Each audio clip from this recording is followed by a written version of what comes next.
तो आज हम लोग पढ़ने वाले हैं ट्रायम्फ ऑफ सर्जरी, जिसे लिखा है जेम्स हैरियट ने। जेम्स हैरियट जो कि इस चैप्टर के ऑथर होते हैं, वो एक वेटरनरी सर्जन थे, मतलब कि जानवरों के डॉक्टर थे, एंड उसके साथ साथ एक राइटर भी थे। जेम्स हैरियट के साथ एक इंसिडेंट होता है, वही इंसिडेंट को वो हमें स्टोरी के रूप में बताते हैं। सबसे पहले तो हम लोग इस स्टोरी का एक छोटा सा ओवरव्यू जान लेते हैं। चलिए शुरू करते हैं छोटे से समरी के साथ। तो हमारी स्टोरी के 3 मेन कैरेक्टर है, mister Harriet, Mrs Pomfrey and tricky. Tricky जो है वो एक डॉग होता है एंड मिसेस पंफ्री का पेट होता है। तो मिसेस पंफ्री जो होती है वो अपने पेट यानी कि ट्रिकी को बहुत ज़्यादा प्यार करती थी एंड उसे उस प्यार के चलते हमेशा ओवरफीड कर दिया करती थी। एक दिन उस ओवरफीडिंग के चलते ट्रिकी की तबीयत बहुत ज़्यादा बिगड़ जाती है एंड फिर वो लोग एक वेटरनरी सर्जन यानी कि जानवरों के डॉक्टर मिस्टर हैरियट को बुलाते हैं। तो हम लोग देखेंगे इस चैप्टर में कि क्या मिस्टर हैरियट ट्रिकी को ठीक कर पाते हैं कि नहीं, और ठीक भी करते हैं तो वो क्या स्टेप्स लेते हैं जिसके कारण वो ठीक होता है। ठीक है, अब चलो इस चैप्टर का डिटेल एक्सप्लेनेशन हम लोग शुरू करते हैं। चैप्टर की स्टार्टिंग मिस्टर हैरियट से होती है, जहां मिस्टर हैरियट बोलते हैं कि इस बार मैं ट्रिकी को लेकर बहुत ज़्यादा चिंता में था। जैसे ही मैंने ट्रिकी को देखा वैसे ही मैंने अपनी कार को रोक दिया। मैं ट्रिकी के अपीयरेंस को देख के बहुत ज़्यादा शॉक्ड हो गया, वो बहुत ज़्यादा मोटा हो गया था।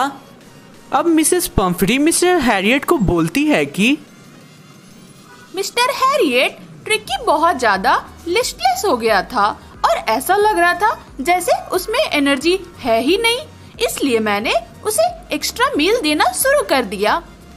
अब मिस्टर हैरियट पूछते हैं कि क्या तुमने उसे मीठी चीजें देना बंद कर दिया जैसा कि मैंने तुम्हें कहा था।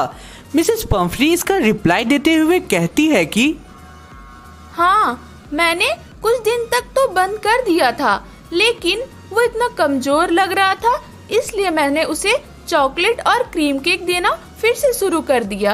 और क्रीम केक एंड चॉकलेट उसकी फेवरेट है, इसलिए मैं उसे मना नहीं कर पाई। मिस्टर हैरियट ट्रिकी के तरफ देखते हैं और सोचते हैं कि ट्रिकी की बस एक ही गलती है, उसका लालच। वो फूड को कभी मना नहीं कर पाता था। अब मिस्टर हैरियट पूछते हैं कि क्या आप ट्रिकी को रेगुलर एक्सरसाइज करवा रही है। मिसेस पंफ्री रिप्लाई करती है हाँ, वो मेरे साथ थोड़ी वॉक करता है और मेरा गार्डनर हॉटकिन की तबीयत ठीक नहीं है, इसलिए वो कुछ दिन से रिंग थ्रोइंग प्रैक्टिस नहीं कर पा रहा है। अब मिस्टर हैरियट थोड़े सीवियर टोन में बोलते हैं, अगर आपने ट्रिकी के डाइट में कंट्रोल नहीं किया और उसे एक्सरसाइज नहीं करवाया तो उसकी तबीयत जल्दी ही बहुत खराब हो जाएगी। मिसेस पंफ्री इसका रिप्लाई करती है ओ मिस्टर हैरियट, मैं आपकी बात जरूर मानूंगी, आप सही कह रहे हैं, लेकिन ये करना मेरे लिए थोड़ा मुश्किल होगा। ये बोलकर अपने सिर को नीचे झुकाकर मिसेस पंफ्री वहां से चली जाती है। मिस्टर हैरियट को पता था कि मिसेस पंफ्री ट्रिकी को लेकर जल्दी ही कॉल करेगी और वो एक्सपेक्टेड कॉल कुछ दिन में आ जाता है। मिसेस पंफ्री बहुत उदास थी, वो बोलती है कि मिस्टर हैरियट, ट्रिकी कुछ भी नहीं खा रहा है, इवन वो अपनी फेवरेट डिशेस को भी रिफ्यूज कर रहा है। वो दिन भर अपना टाइम केवल रग में लेटा बिता देता है। मिस्टर हैरियट ने अपना प्लान पहले से ही बना रखा था। ट्रिकी को ठीक करने का बस एक ही तरीका था, उसे उसके घर से कुछ दिनों के लिए दूर रखना। अब मिस्टर हैरियट मिसेस पंफ्री को बोलते हैं कि ट्रिकी को ठीक करने के लिए उसे कुछ दिनों के लिए हॉस्पिटलाइज करना होगा और उसे अंडर ऑब्जर्वेशन रखना होगा। ये सुन के मिसेस पंफ्री बहुत ज़्यादा उदास हो जाती है, बट फिर भी मिस्टर हैरियट अपने बात पे टिके रहते हैं। ट्रिकी बहुत ज़्यादा बीमार था और उसकी ज़िंदगी बचाने का केवल यही रास्ता था। अब बिना कोई डिले किए मिस्टर हैरियट ट्रिकी को एक ब्लैंकेट में रैप करके उसे उठाकर अपनी कार की तरफ चलना शुरू कर देते हैं। मिसेस पंफ्री रोते हुए मिस्टर हैरियट के पीछे जाती है। मिसेस पंफ्री के सारे स्टाफ ट्रिकी के सामान जुटाने में लग जाते हैं, जैसे उसकी toys, cushion, favourite bowl etcetera. Mister Harriet को रियलाइज होता है कि उनकी कार में इतनी सारी चीजें फिट नहीं होंगी, इसलिए वो अपनी कार को ड्राइव करना शुरू कर देते हैं। मिसेस पंफ्री के आंखों में आंसू होते हैं और टर्न होते हुए कॉर्नर में मिस्टर हैरियट अपनी कार के मिरर से देखते हैं कि मिसेस पंफ्री के साथ उनके सारे स्टाफ्स रो रहे होते हैं। अब रोड पे निकलते ही मिस्टर हैरियट ट्रिकी के सर पे पैट करते हैं और ट्रिकी भी ब्रेवली अपनी पूंछ हिलाता है और फिर मिस्टर हैरियट कहते हैं कि मैं तुम्हारा इलाज जानता हूँ। जैसे ही मिस्टर हैरियट ट्रिकी को लेकर सर्जरी पे पहुंचते हैं, वहां के डॉग्स मिस्टर हैरियट के गोल गोल घूमने लगते हैं। मिस्टर हैरियट ट्रिकी को नीचे उतार देते हैं।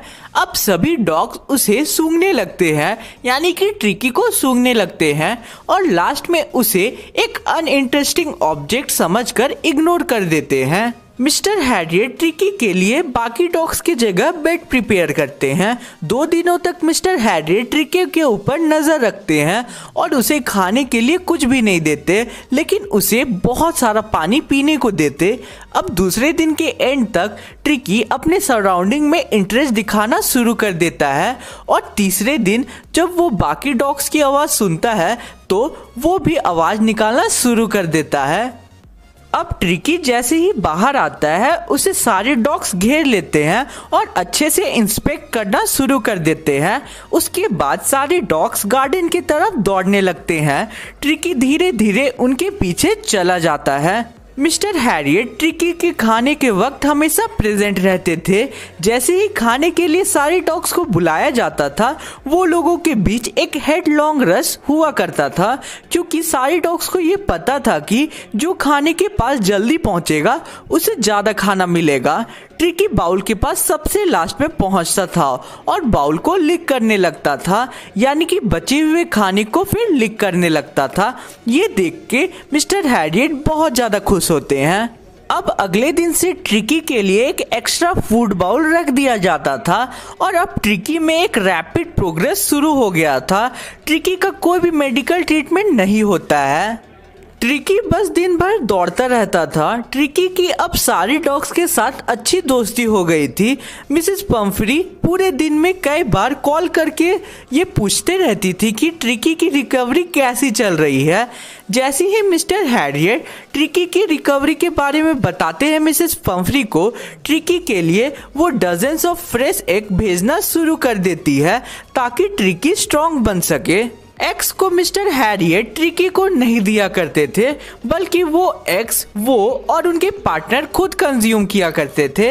अब कुछ दिन बाद मिसेस पंफ्री वाइन की बोतल भेजना शुरू कर देती है और मेन सेरेमोनियल ओकेजन तो तब बनता है जब मिसेस पंफ्री ब्रांडी की बोतल भेजना शुरू कर देती है। अब वो लोग सोचते हैं कि काश ट्रिकी हमारा परमानेंट गेस्ट बना रहे, लेकिन मिस्टर हैरियट जानते थे कि मिसेस पंफ्री ट्रिकी के बिना बहुत उदास थी। वो हमेशा ट्रिकी को याद करते रहती थी। कुछ दिन बाद मिस्टर हैरियट मिसेस पंफ्री को कॉल करके बता देते हैं कि ट्रिकी अब पूरे तरीके से ठीक हो चुका है। अब कुछ देर बाद एक लंबी ब्लैक कार सर्जरी के बाहर रुकती है।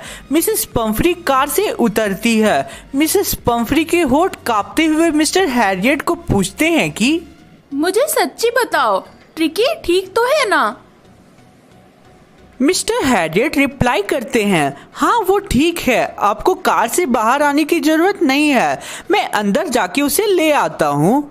अब मिस्टर हैरियट लॉन जाते हैं और ट्रिकी को ले आते हैं। ट्रिकी अब पूरा फिट हो चुका था। जैसे ही ट्रिकी मिसेस पंफ्री को देखता है, वैसे ही वो एक जंप मार के मिस्टर हैरियट के गोद से मिसेस पंफ्री के गोद में चला जाता है। अब कार आगे बढ़ने लगती है और मिसेस पंफ्री के आंखों में आंसू होते हैं और वो कार आगे बढ़ते बढ़ते मिस्टर हैरियट को बोलती है कि मैं आपको कैसे थैंक्स बोलूं? ये एहसान मैं कभी नहीं भूलूंगी। This is triumph of surgery. ये सर्जरी की जीत है। तो इसी के साथ आज का हमारा ये वीडियो कंप्लीट होता है। अगर वीडियो पसंद आया होगा देन वीडियो को लाइक करना, चैनल पे नए हो देन सब्सक्राइब जरूर करना। और हाँ, बगल में अभी 2 वीडियो आ रहे हैं, अगर वो दोनों वीडियो में से कोई वीडियो नहीं देखा हो देन याद से देख लेना, ठीक है। तो मिलते हैं हम लोग किसी और वीडियो में। Thanks for watching the video.